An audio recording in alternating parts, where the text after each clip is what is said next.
My world came crashing down that fateful evening. The words I overheard pierced my soul like daggers, shattering the illusion I had clung to for nearly 2 decades. As I stood frozen in the hallway, the muffled voices of my husband, Carl, and my stepson, Dean, echoed with treacherous clarity. "Once Dean graduates, we can finally cut her loose." Carl's callous whisper sent chills down my spine. "She's served her purpose and we won't need her or her money anymore." Dean's nonchalant reply crushed what little hope remained in my heart. "Sounds good, Dad. It's been a long con, but we played her perfectly." Their words hung heavy in the air, a cruel reminder of the deceit that had shrouded my life for years. I stumbled back, my legs trembling, as the realization hit me like a freight train. Carl and Dean had been using me all this time, exploiting my love and resources for their own selfish gains. Memories flooded my mind. Moments I had once cherished, now tainted by the bitter truth. The first time Carl had swept me off my feet, with his charming smile and promises of a happy family life after my divorce.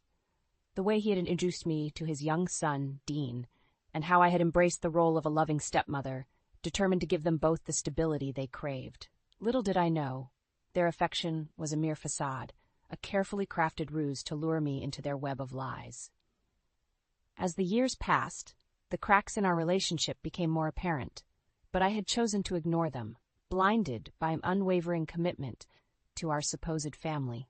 Carl's subtle manipulations, his constant need for financial support under the guise of building a better future for us all, Dean's growing indifference towards me, the once affectionate child, now distant and aloof. The signs had been there all along, but I had been too naive, too trusting to see the truth. Tears streamed down my face as I retreated to the sanctity of my bedroom, my sanctuary now tainted by the betrayal that lingered in every corner. I cried not only for the life I had lost, but also for the person I had become, a pawn in their twisted game, a means to an end. As the shock subsided, a newfound determination took root within me. I would not be a victim any longer. It was time to take back control, to reclaim the dignity they had stolen from me. With quiet resolve, I began to formulate a plan, a blueprint for my liberation from the shadows of deceit that had encompassed my existence for far too long. As I lay awake that night, my mind drifted back to the fateful day when I first met Carl. It was a time of vulnerability, a period of transition after my divorce from my first husband, Jack. I was emotionally drained, struggling to find my footing in the aftermath of a broken marriage. Carl had appeared like a beacon of hope, a charming and supportive figure who promised to mend my shattered heart. With his warm smile and reassuring words, he swept me off my feet, offering the stability and companionship I so desperately craved.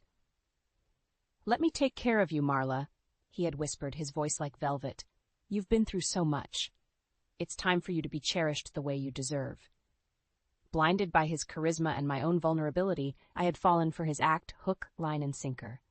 Little did I know that beneath the facade of kindness lurked a master manipulator, a man driven by greed and selfishness. When Carl introduced me to his son Dean, a shy and seemingly well-behaved child, I embraced the role of a stepmother wholeheartedly. I poured my heart and soul into nurturing this broken family, determined to create a loving and supportive environment for us all. "I promise to be the best mom you could ever hope for," I had told the wide-eyed boy, pulling him into a warm embrace. Dean had nodded silently, his small arms wrapping around me with a hesitant affection that gradually grew stronger over time. Or so I had thought. In hindsight, the signs of their true intentions had been there from the beginning, but I had been too blinded by love and hope to see them. Carl's constant need for financial assistance, his insistence that I quit my job to focus on being a homemaker, it had all been part of his grand scheme.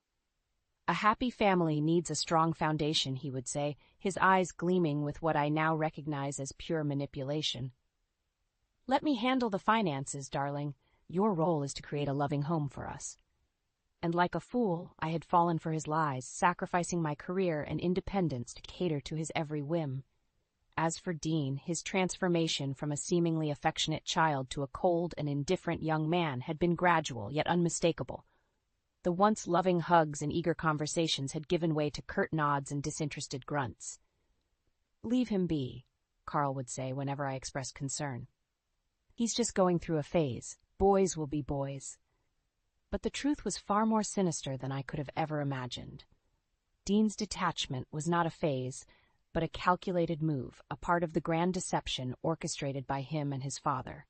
As the memories flooded back, I felt a surge of rage coursing through my veins. How could I have been so blind, so trusting? These men, the very people I'd poured my heart and soul into, had been using me all along, exploiting my love and resources for their own selfish gains. Tears of anger and betrayal stung my eyes, but I refused to let them fall.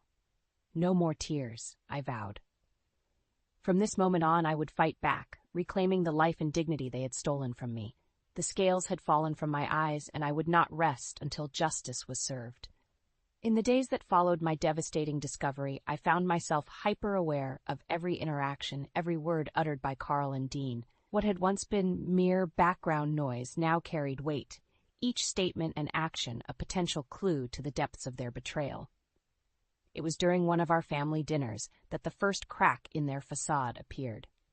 As we sat around the table, Carl cleared his throat, his expression one of feigned concern. "Marla, dear, I've been meaning to discuss something with you," he began, his tone sickly sweet.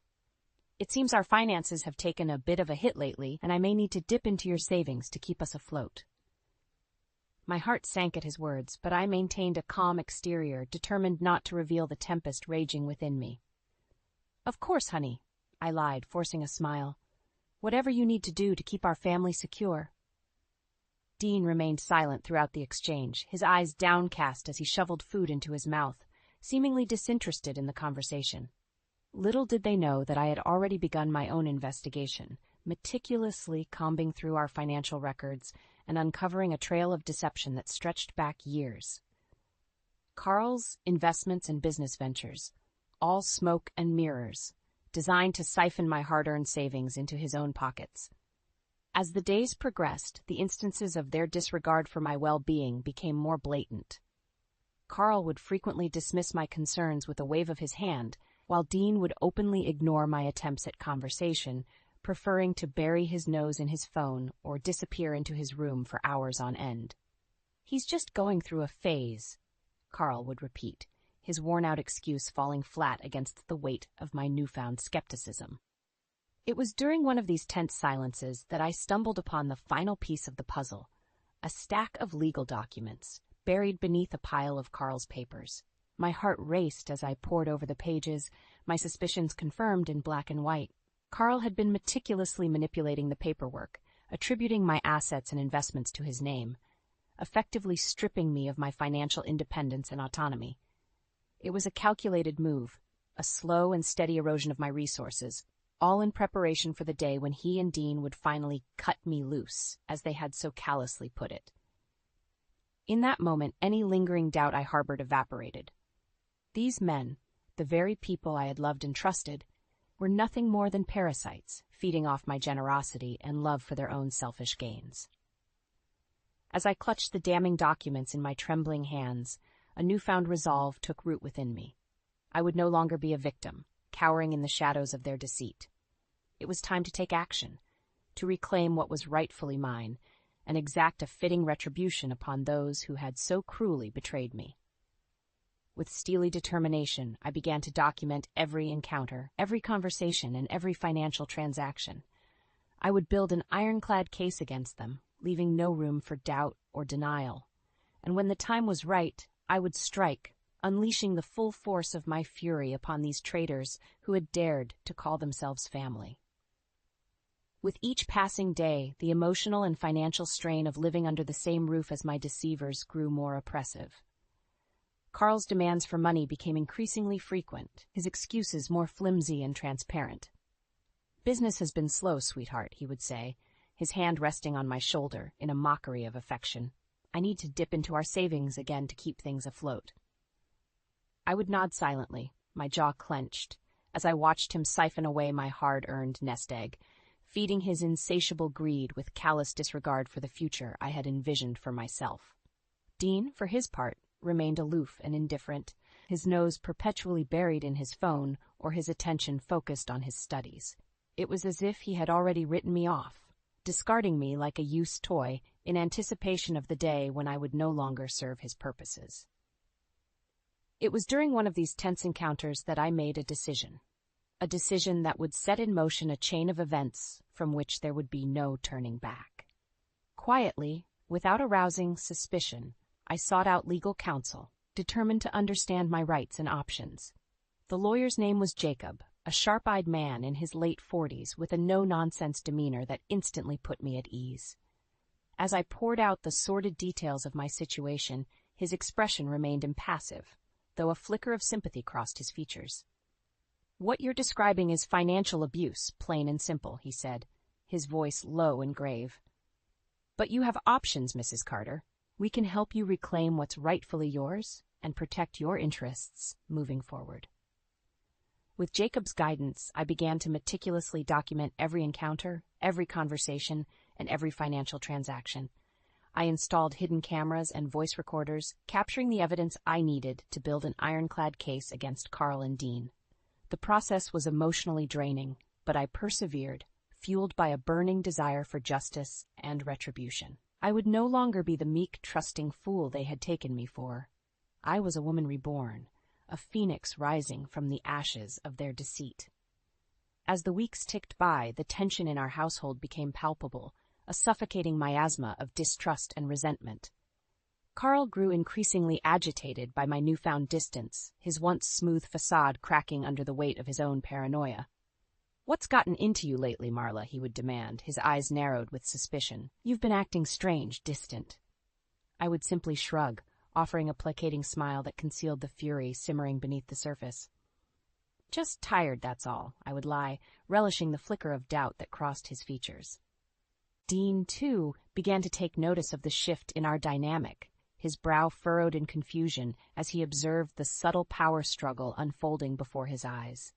Little did they know that with each passing day, I was inching closer to my goal. The day when I would finally break free from their toxic grip and reclaim the life they had so callously stolen from me. As the countdown to Dean's college graduation loomed ever closer, I knew my window of opportunity was rapidly shrinking. It was time to finalize my exit strategy, to gather my resources and prepare for the final act of this sordid drama. And when the curtain fell, there would be no encore, only the sweet, sweet taste of justice and retribution. In the days leading up to Dean's college graduation, the atmosphere in our home grew increasingly tense, a suffocating cloud of unspoken resentment and suspicion hanging over our every interaction. Carl's demands for money became more insistent, his excuses more flimsy and transparent with each passing day. "Business is really struggling, dear," he would say, his hand resting on my shoulder in a mockery of affection. "I need to dip into our savings again to keep things afloat." I would nod silently, my jaw clenched as I watched him siphon away my hard-earned nest egg, feeding his insatiable greed with callous disregard for the future I had once envisioned for myself. Dean, for his part, remained aloof and indifferent, his nose perpetually buried in his phone or his attention focused on his studies. It was as if he had already written me off, discarding me like a used toy in anticipation of the day when I would no longer serve his purposes. Yet, beneath my calm exterior, a storm was brewing, a tempest of rage and determination that had been steadily building since the moment I discovered their treachery. With each passing day, I grew more resolute, more focused on the end game that had consumed my every waking thought. I maintained a facade of ignorance, attending to the daily routines and chores that had once defined my existence, all the while secretly finalizing my escape plan. Piece by piece, I gathered the evidence, the resources, and the fortitude I would need to break free from their toxic grip once and for all.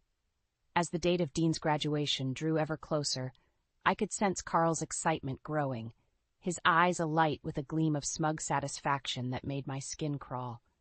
In his mind, the finish line was in sight, the day when he and his son would finally be rid of me, free to bask in the spoils of their deceit without the burden of my presence. Little did he know that I had been one step ahead all along, carefully laying the groundwork for his downfall with each calculated move. The night before the graduation ceremony, I lay awake in bed, my mind racing with the weight of the decisions I had made. There would be no turning back from this point, no chance for reconciliation or forgiveness. I was about to burn bridges that had once been the foundation of my life, severing ties with the men who had so callously betrayed me. Yet as I gazed at Carl's sleeping form beside me, I felt no regret, no pangs of sentimentality or nostalgia. The man I had once loved was long gone, replaced by a hollow shell of greed and manipulation that had stripped me of my dignity and self-worth. As the first rays of dawn filtered through the curtains, I rose from the bed, my movements silent and purposeful. This was it, the moment I had been waiting for, the culmination of months of careful planning and unwavering determination. With a steely resolve, I gathered my belongings, my heart pounding with a mixture of fear and exhilaration. This was not a retreat, but a calculated strike, a surgical strike that would leave my tormentors reeling in the wake of my departure. As I stepped out into the cool morning air, a sense of liberation washed over me, a weight lifting from my shoulders with each stride. The path ahead was uncertain, but for the first time in years, I felt truly alive, unburdened by the shackles of deceit that had bound me for far too long. And as the sun rose over the horizon, casting its warm glow upon my newfound freedom, I couldn't help but smile. The game was over, and I had won. The day of Dean's college graduation dawned bright and sunny, a cruel mockery of the storm that was about to be unleashed upon my unsuspecting tormentors. As I settled into my seat in the auditorium, surrounded by beaming families and proud graduates, a sense of calm washed over me. This was it, the moment I had been meticulously planning for, the catalyst that would set my grand scheme into motion. Carl and Dean were oblivious to my presence, their attention focused solely on the stage as the ceremony commenced. I watched them from afar, taking note of their smug expressions, their casual disregard for the woman they had so callously used and discarded. As the graduates' names were called one by one, a hush fell over the crowd, punctuated by thunderous applause and cheers. When Dean's name was announced, Carl leapt to his feet, whooping and hollering like a man possessed, his arms raised in triumph. It was a sickening display, one that only served to further solidify my resolve. These men, these parasites who had leached off my love and resources for years, would soon learn the true meaning of consequence.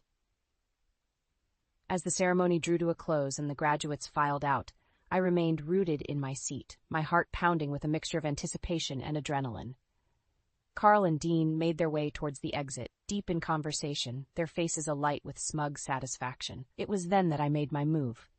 Rising from my seat, I approached them with a purposeful stride, my expression one of steely determination. Carl's brow furrowed as he caught sight of me, his mouth opening to speak, but I cut him off with a sharp gesture. "Don't bother," I said, my voice low and unwavering. "I know everything, Carl. Every lie, every manipulation, every scheme you and your son have concocted to bleed me dry." Dean's face paled, his eyes widening in shock as the realization of my words sank in. Carl, ever the practiced liar, attempted to brush off my accusation with a dismissive chuckle. "Marla, darling, what on earth are you talking about?" he began, but I silenced him with a withering glare. "Save it," I spat, reaching into my purse and retrieving a thick envelope. "I have all the evidence right here. Bank statements, audio recordings, legal documents. You've been playing me for a fool for years, and it ends today." Carl's face contorted with rage, his mask of affability crumbling as he lunged towards me. "You stupid bye. I wouldn't finish that sentence if I were you," a deep voice rumbled from behind me. I turned to see Jacob, my lawyer, flank two burly security guards. Their presence alone was enough to give Carl pause, his bluster deflating as he realized the precarious position he now found himself in. "Mrs. Carter has made her decision," Jacob continued, his tone brooking no argument. "She's separating her assets from yours, effective immediately. Any attempt to contest it or retaliate will be met with swift legal action." Carl opened his mouth to protest, but the words died on his lips as he took in the severity of the situation. He was trapped, ensnared in the very web of deceit he had so carefully woven over the years. With a resigned slump of his shoulders, he turned to me, his eyes burning with impotent fury. "You'll regret this, Marla," he hissed. "Mark my words." But his threats fell on deaf ears. I had already won, and there was nothing he could do to stop the wheels of justice from turning. As I walked away, leaving Carl and Dean to stew in the wreckage of their own making, a sense of liberation washed over me. The shackles of their deceit had finally been broken, and I was free to reclaim the life and dignity they had stolen from me. And as the warm sun caressed my face, I couldn't help but smile. Justice, at long last, had been served. The days following my public confrontation with Carl and Dean were a whirlwind of activity. No sooner had I walked away from the graduation ceremony, leaving them sputtering in impotent rage, than the true weight of my actions began to sink in. I had burned the bridge, torched the very foundation upon which my life had been built for nearly 2 decades. There was no going back, no chance for reconciliation or forgiveness. I had exposed the ugly truth of their betrayal, and in doing so, set into motion a chain of events that would forever alter the course of our lives.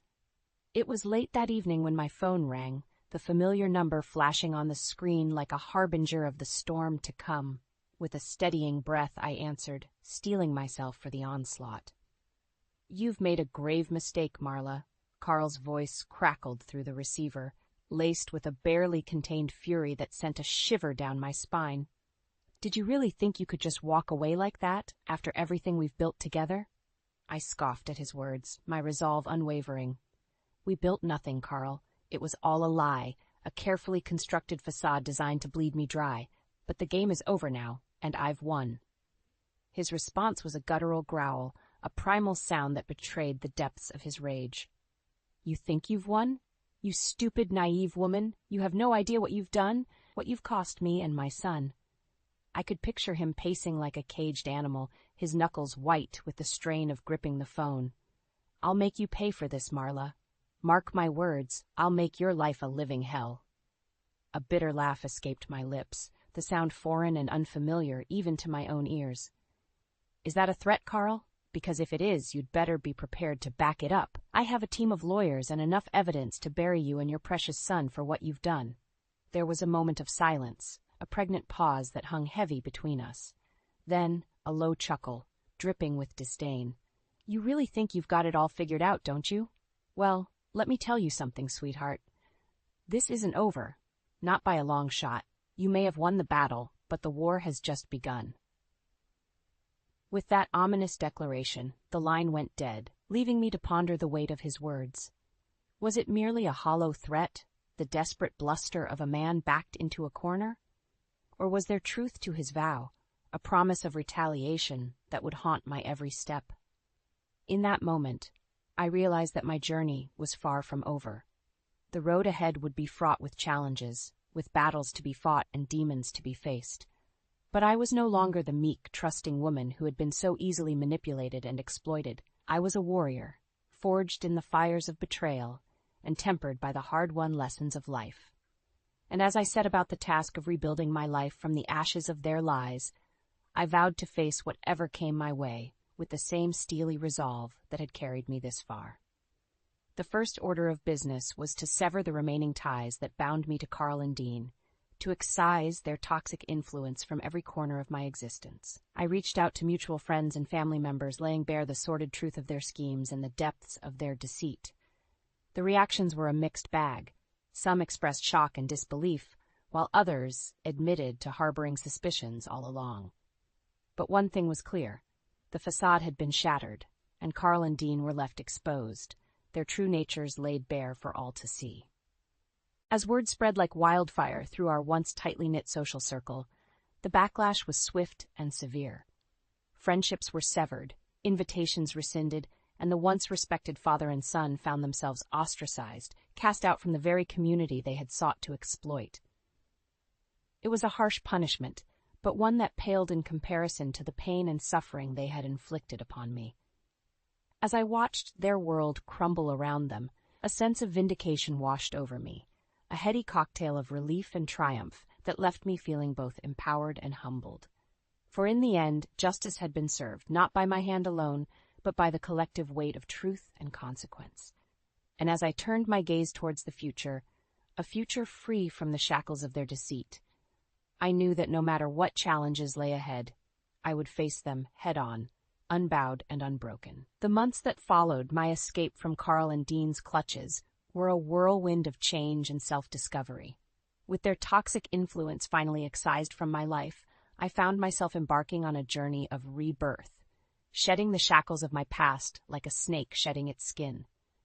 I left the city that had been the backdrop to my years of suffering, trading the familiar streets and haunted memories for the promise of a fresh start elsewhere.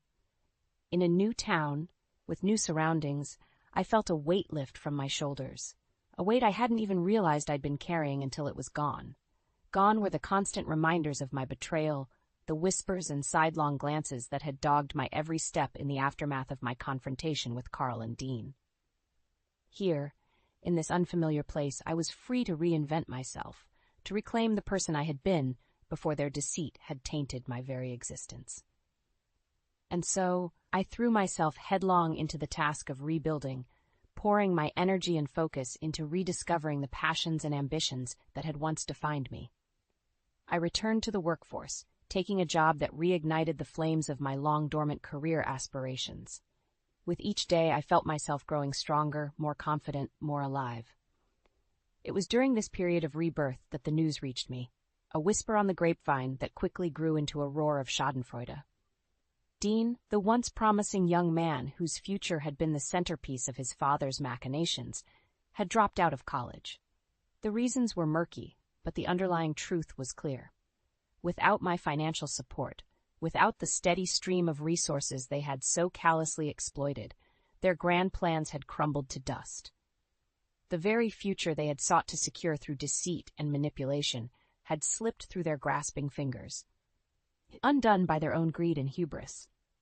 As for Carl, the once charming manipulator found himself a pariah, shunned and ostracized by the very social circles he had once moved through with such ease. His attempts to rebuild his reputation and regain his footing were met with scorn and derision, a testament to the depths of his betrayal and the enduring power of truth. In the wake of their downfall, a part of me felt a twinge of satisfaction, a vindictive pleasure in witnessing the karmic consequences of their actions. But that fleeting sense of triumph was quickly overshadowed by a deeper, more profound realization. I was free. Free from the shackles of their deceit, free from the weight of their lies, and free to chart my own course, unencumbered by the baggage of the past. It was a heady, intoxicating feeling, one that filled me with a sense of possibility and potential that I had long since forgotten.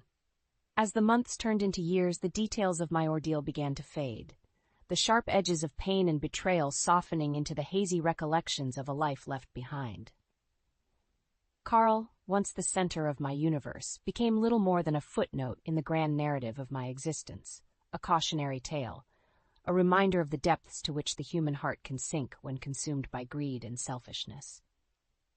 And yet, even as the scars of his treachery faded, I found myself forever changed by the experience, tempered by the fires of adversity and forged into a stronger, more resilient version of myself. The woman who had once been so easily manipulated and exploited was gone, replaced by a warrior, a survivor who had stared into the abyss of deceit and emerged victorious, her dignity and self-worth intact. As I looked back on the winding path that had brought me to this point, I felt a swell of pride and gratitude, pride in my own strength and resilience, and gratitude for the hard-won lessons that had shaped me into the woman I had become.